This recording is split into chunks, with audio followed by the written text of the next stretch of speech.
जैसे कि कुछ स्टॉक्स और सेक्टर्स होते हैं जो कि मार्केट गिरने पर भी अड़े रहते हैं। क्या सेम ऐसे ही कुछ म्यूचुअल फंड्स भी होंगे? तो दोस्तों इसका जवाब है यस।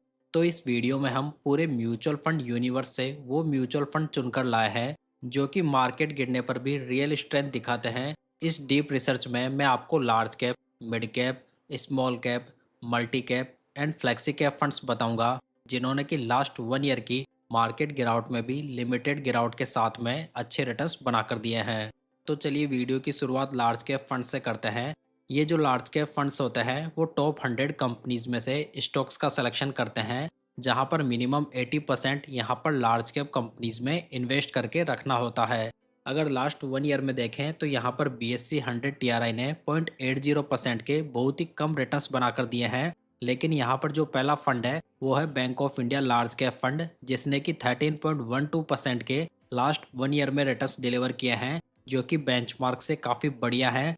जबकि सेकंड फंड है क्वांट लार्ज कैप फंड जिसके लास्ट 1 ईयर के रिटर्न्स 11.04% के हैं। तो यहाँ पर इन दोनों लार्ज कैप फंड्स ने ही बेंचमार्क के कंपैरिजन में बहुत ही शानदार रिटर्न्स बनाकर दिए हैं। साथ ही इन दोनों फंड्स के रिटर्न्स अन्य फंड्स के मुकाबले काफ़ी अच्छे रहे हैं। अगर bank of India large cap fund को देखें तो यहाँ पर हमें टोटल 51 स्टॉक्स देखने को मिलेंगे जिसमें कि लार्ज कैप कंपनीज में 87.62% का इन्वेस्टमेंट किया गया है। यहाँ पर financial, metal and mining, capital goods, energy और टेक्नोलॉजी में हाईएस्ट एक्सपोजर लिया गया है जहाँ पर फाइनेंशियल सेक्टर में मोर देन 30% का एलोकेशन भी है। साथ ही ये फंड एक एग्रेसिव नेचर का फंड है जो कि हाई पोर्टफोलियो चेंजेस के थ्रू रिटर्न्स बनाने के ऊपर फोकस करता है। अगर क्वांट लार्ज कैप फंड को देखें तो यहाँ पर टोटल 24 स्टॉक्स हैं जहाँ पर लार्ज कैप कंपनीज में 87.40% का इन्वेस्टमेंट किया गया है। ये जो फंड है वो कॉन्सेंट्रेटेड पोर्टफोलियो के अप्रोच को फॉलो करता है जहाँ पर यदि इसके टॉप सेक्टर्स की बात करें तो इसमें financial, automobile, energy, capital goods and insurance आता है। साथ ही यहाँ पर फाइनेंशियल सेक्टर में 44.13% का बहुत ही बड़ा एक्सपोजर लिया गया है।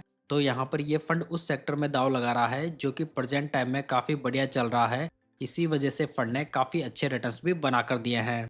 साथ ही आप इसकी होल्डिंग भी देख सकते हैं जहाँ पर हमें फाइनेंशियल स्टॉक्स में काफ़ी बड़ी होल्डिंग दिखाई देगी। चलिए आगे बढ़ते हैं और बात करते हैं मिड कैप फंड्स की। इस प्रकार के जो फंड्स होते हैं वो अपना मिनिमम 65% एलोकेशन मिड साइज वाली कंपनीज में करते हैं। यहाँ पर मिड कैप के इंडेक्स ने लास्ट 1 ईयर में 8.62% के रिटर्न्स बनाकर दिए हैं जहां पर ICICI prudential mid cap fund के रिटर्न्स 29.48% के हैं जो कि काफ़ी बढ़िया रिटर्न्स माने जा सकते हैं। जबकि HSBC मिड कैप फंड के रिटर्न्स 25.88% है। तो यहाँ पर इन दोनों फंड्स ने बेंचमार्क के कंपैरिजन में काफ़ी अच्छे रिटर्न्स बनाए हैं जहाँ पर इन दोनों फंड्स का अल्फा ही रिमार्केबल माना जा सकता है। ICICI का जो फंड है वो काफ़ी पुराना फंड है जहाँ पर हमें एक अच्छी स्टेबिलिटी भी देखने को मिलती है। इस फंड के पोर्टफोलियो में टोटल 81 स्टॉक्स मौजूद हैं जहां पर टॉप 10 स्टॉक्स का वेटेज 38.21% है। जबकि यहां पर मिड कैप स्टॉक्स में 74.41% का इन्वेस्टमेंट किया गया है। अगर यहां पर टॉप सेक्टर्स की बात की जाए तो यहां पर metal and mining, services, capital goods, chemical and financial आता है। तो यहाँ पर फाइनेंशियल सबसे लास्ट में है यानी कि यहाँ पर हर फंड की स्ट्रेटजी अलग अलग है। कुल मिलाकर यहाँ पर डाइवर्सिफिकेशन के थ्रू रिटर्न्स बनाने के ऊपर फोकस किया गया है। अगर HSBC मिड कैप फंड की बात करें तो इस स्कीम के साथ में मिस चीनू गुप्ता जब से जुड़ी है ये स्कीम बहुत ही बढ़िया परफॉर्म कर रही है जहां पर हमें टोटल 74 स्टॉक्स देखने को मिलते हैं जबकि टॉप 10 स्टॉक्स का वेटेज यहां पर 38.90% है। अगर यहाँ पर मिड कैप स्टॉक्स का एक्सपोजर देखें तो ये 66.44% है। साथ ही यहाँ पर large cap stocks and small cap stocks में भी बहुत ही बढ़िया एक्सपोजर लिया गया है। अगर फंड के टॉप सेक्टर्स को देखें तो यहाँ पर capital goods, financial, services, health care and energy आते हैं। साथ ही ये फंड एक एग्रेसिव नेचर का फंड है जिसमें कि ये हाई पोर्टफोलियो चेंजेस के थ्रू अप्रोच करता है। दोस्तों यदि आप म्यूचुअल फंड को स्टार्टिंग से समझना चाहते हैं और जानना चाहते हैं कि म्यूचुअल फंड से कैसे वेल्थ बनाई जा सकती है तो इसके लिए मैंने म्यूचुअल फंड की एक बहुत ही बढ़िया ई बुक प्रिपेयर की है जिसे कि आप डिस्क्रिप्शन बॉक्स या पिन कमेंट से डाउनलोड कर सकते हैं। चलिए नेक्स्ट बात करते हैं फ्लेक्सी कैप फंड्स की। यहाँ पर जो फंड मैनेजर का मेन फोकस होता है वो लार्ज कैप स्टॉक्स पे होता है लेकिन यहाँ पर लार्ज कैप, मिड कैप और स्मॉल कैप में बिना कोई रिस्ट्रिक्शंस के आसानी से इन्वेस्ट किया जा सकता है। इसी वजह से यहाँ पर निफ्टी 500 को बेंचमार्क के रूप में लिया जाता है। अगर यहाँ पर लास्ट 1 ईयर में निफ्टी 500 के रिटर्न्स को देखें तो ये ओनली 3.38% है, जबकि bank of India flexi cap fund ने 19.65% के बहुत ही बढ़िया रिटर्न्स डिलीवर किए हैं। जबकि सेकंड फंड के रूप में यहाँ पर नावी फ्लेक्सी कैप फंड आता है, जिसने कि 14.90% के आउटस्टैंडिंग रिटर्न्स बनाकर दिए हैं। Bank of India flexi cap fund 2020 में ही लॉन्च हुआ था, जो कि अपॉर्चुनिटीज के बेसिस पे स्टॉक्स को सफल करके रिटर्न्स जनरेट करता है। यहाँ पर हमें 58 स्टॉक्स दिखाई देंगे, जहाँ पर टॉप 10 स्टॉक्स का वेटेज 31.88% है। साथ ही प्रेजेंट टाइम में फंड का वैल्यूएशन भी काफ़ी ज़्यादा अट्रैक्टिव है। यहाँ पर लार्ज कैप स्टॉक्स में 53.31% का इन्वेस्टमेंट किया गया है। मिड कैप स्टॉक्स में यहाँ पर 17.92% है और स्मॉल कैप स्टॉक्स में यहाँ पर 22.60% का एलोकेशन लिया गया है।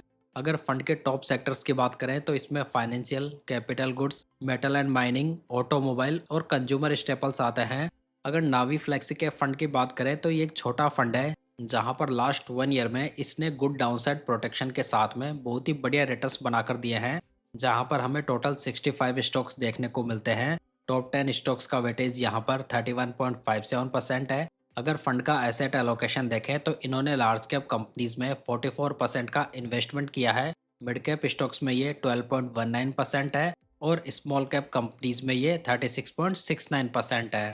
अगर फंड के टॉप सेक्टर्स की बात करें तो यहाँ पर financial, automobile, health care, services and consumer staples आते हैं। चलिए बात करते हैं मल्टी कैप फंड की। इस प्रकार के जो फंड्स होते हैं वहाँ पर लार्ज कैप, मिड कैप और स्मॉल कैप तीनों प्रकार की कैटेगरीज में मिनिमम 25% का एलोकेशन रखना होता है। सो डाइवर्सिफिकेशन एंड एसेट एलोकेशन के हिसाब से इस प्रकार के फंड बेस्ट चॉइस माने जाते हैं। इस कैटेगरी के यदि इंडेक्स को देखें तो इसने लास्ट 1 ईयर में 5.41% के रिटर्न्स बनाकर दिए हैं। यहाँ पर पहला फंड है ग्रो मल्टी कैप फंड, जिसने कि लास्ट 1 ईयर में 23.93% के बहुत ही बढ़िया रिटर्न्स बनाकर दिए हैं। सेकंड फंड के रूप में यहाँ पर bank of India multi cap fund है, जिसके रिटर्न्स 19.01% है। अगर ग्रो मल्टी कैप फंड की बात करें तो ये फंड 2024 में ही लॉन्च हुआ है, लेकिन ये फंड स्टार्टिंग से काफ़ी बढ़िया परफॉर्म कर रहा है। जहाँ पर ये फंड स्टॉक्स को फ्रिक्वेंट रिसफल करके रिटर्न्स बनाने के ऊपर फोकस करता है। ग्रो मल्टी कैप फंड में हमें टोटल 68 स्टॉक्स देखने को मिलेंगे, जहां पर टॉप 10 स्टॉक्स का वेटेज 28.70% है, यानी कि यहां पर डाइवर्सिफिकेशन भी काफ़ी बढ़िया है। यहां पर लार्ज कैप स्टॉक्स में 28.22% का एलोकेशन लिया गया है।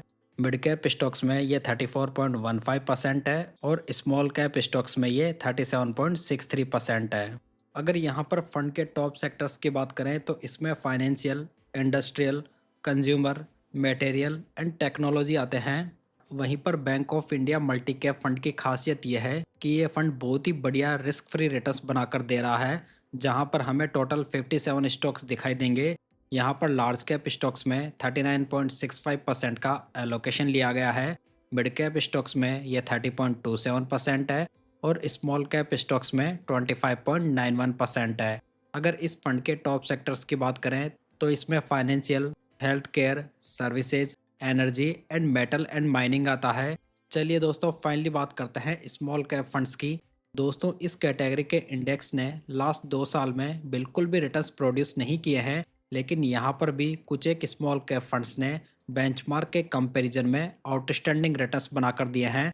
जहाँ पर निफ्टी 250 स्मॉल कैप टीआरआई ने लास्ट 1 ईयर में 9.05% के रिटर्न्स बनाए हैं। यहाँ पर स्मॉल कैप कैटेगरी में पहला फंड है ट्रस्ट स्मॉल कैप फंड, जिसके लास्ट 1 ईयर के रिटर्न्स 31.72% है और सेकंड फंड है यूनियन स्मॉल कैप फंड, जहां पर इसके रिटर्न्स 28.92% है। अगर ट्रस्ट स्मॉल कैप फंड की बात करें तो यहाँ पर यह फंड वोलेटाइल मार्केट में अपॉर्चुनिटीज़ के बेसिस पे रिटर्न्स जनरेट करता है।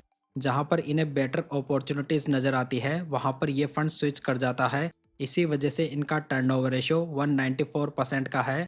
अगर यहाँ पर फंड में नंबर ऑफ स्टॉक्स की बात करें तो ये 64 है। टॉप 10 स्टॉक्स का वेटेज 25.56% है और स्मॉल कैप कंपनीज में यहाँ पर 74.19% का एलोकेशन लिया गया है। इस फंड के टॉप सेक्टर्स की बात करें तो इसमें health care, financial, capital goods, services and automobile आते हैं। अगर यूनियन स्मॉल कैप फंड की बात करें तो इसने भी लास्ट 1 ईयर में बहुत ही बढ़िया रिटर्न्स बनाकर दिए हैं, जहां पर ये प्रेजेंट टाइम में क्वालिटी कंपनीज के ऊपर फोकस कर रहा है। अगर फंड में नंबर ऑफ स्टॉक्स की बात करें तो ये 68 है। टॉप 10 स्टॉक्स का वेटेज यहाँ पर 34.91% है और स्मॉल कैप कंपनीज में यहाँ पर 74.84% इन्वेस्टेड है। अगर फंड के टॉप सेक्टर्स की बात की जाए तो इसमें capital goods, financial, health care, services and automobile आते हैं। तो दोस्तों ये थे वो म्यूचुअल फंड्स जिन्होंने कि लास्ट 1 ईयर के वोलेटाइल मार्केट में भी काफ़ी बढ़िया करके दिया है। अगर ये जानकारी आपको पसंद आई हो तो वीडियो को लाइक, कमेंट एंड शेयर जरूर कीजिएगा। साथ ही पूंजी गाइड यूट्यूब चैनल को सब्सक्राइब जरूर कर लीजिएगा। तो चलिए दोस्तों, फिर मिलते हैं किसी नई इन्फॉर्मेशन के साथ।